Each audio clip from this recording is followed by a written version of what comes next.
planted on the ground with the help of the cluster munitions, and the armed forces of Ukraine planted in the residential areas, in parks, streets, you name it, far from the areas where the warfare takes place. So what's specific about that mine? That it is, you see on the terrain, okay, can you demonstrate further? At the background you can see, here you can notice it, but at the terrain it can be also of a camouflage color. It's very difficult to spot, but if spotted specifically by children who take it perhaps as a toy because it looks plastic, they take it and immediately the explosion happens. So that thing can seriously maim a grown-up person and kill a child easily, unfortunately. Many examples of those maimed can be seen on those photos. Further, can you demonstrate? These are people that came into contact with this leper stock. That simply proves the methods of war that the Kiev regime is exercising. Because again, I'm stressing this is being planted in areas which have no military meaning, so to say, in residential areas. I think that there are about 47 people that have already become victims of a contact with that mine, either maimed or even killed. We strongly advocate for condemning the Kiev regime for using these inhumane methods of warfare, which are definitely contrary to the international humanitarian law, but they wouldn't listen. Let's see after the demonstration where that will help. That will help us, our voice to be heard. Thank you very much for. Will you take a question? I'm wondering, we heard a lot about the impact of the conflict on the world beyond Ukraine and Russia. I'm wondering what your assessment is of the grain deal. Do you see that continuing? Has Russia felt any impact of more fertilizer getting out? What's holding that up? If not, are you committed to getting Russian food and fertilizer to the market to help alleviate? We are fully committed. The one part of the grain deal, the so-called grain deal, which is also being dubbed as a package deal, is already being implemented. You know that Ukrainian foreign vessels with the Ukrainian grains and grains are leaving the ports of Ukraine and reaching their destinations. The second part of the deal has not yet been realized. No Russian vessel with grain and fertilizer left the Russian seaports, and the reason for that is that we have, not us, but those who committed to that deal, in particular UN, have to sort out things like financial transactions, ports of call for the vessels, as well as insurance.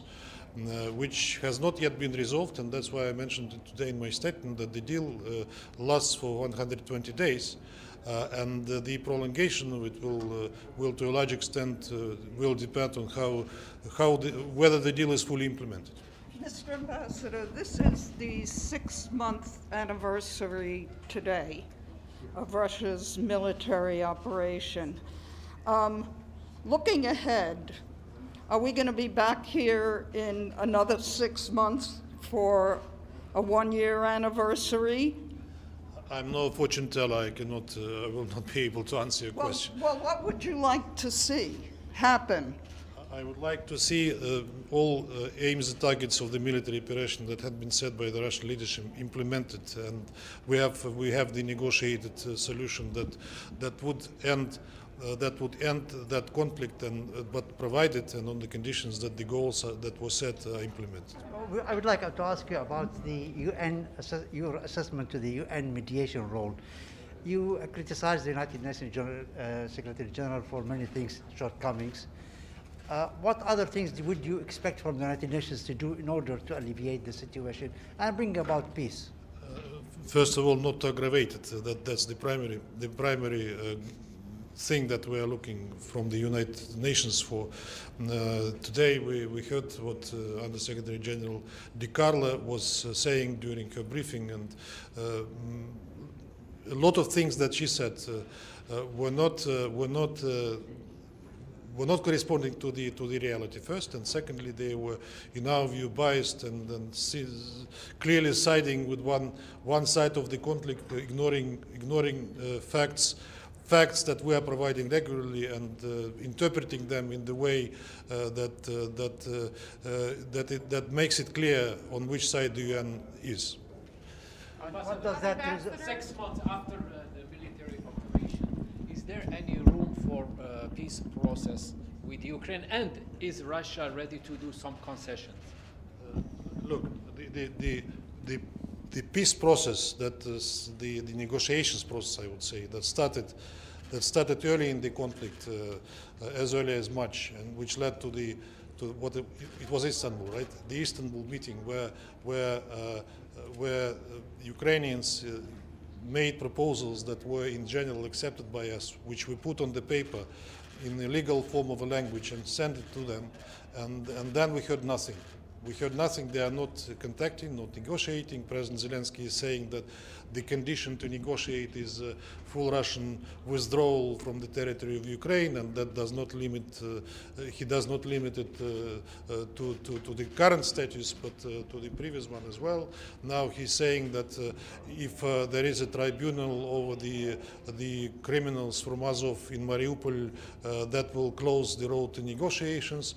And he lost appetite to negotiations very early in the conflict, very early on in the conflict, after the heavy Western support with armaments that followed from the West. And we clearly see no appetite for negotiations from him now as well, which was proved by what he was saying today at today's meeting. Ambassador, the UN is saying that they are waiting for assurances from both Russia and Ukraine for the IAEA visit to take place. Is Russia ready to give those assurances? What are your conditions for this visit? We said it from day one that we are prepared to give assurances for what we are responsible for. We cannot give assurances on behalf of Ukrainians. And given that the station is being shelled by the Ukrainian side, which is fait accompli, despite what they are saying about it, we cannot guarantee it on their behalf. We can guarantee on our behalf that we can provide security in an area where we are responsible. Do you think you can happen soon, the mission? The sooner the better. Hopefully early August, late August, early September, but that depends on the result of the negotiations between you and us in Ukraine.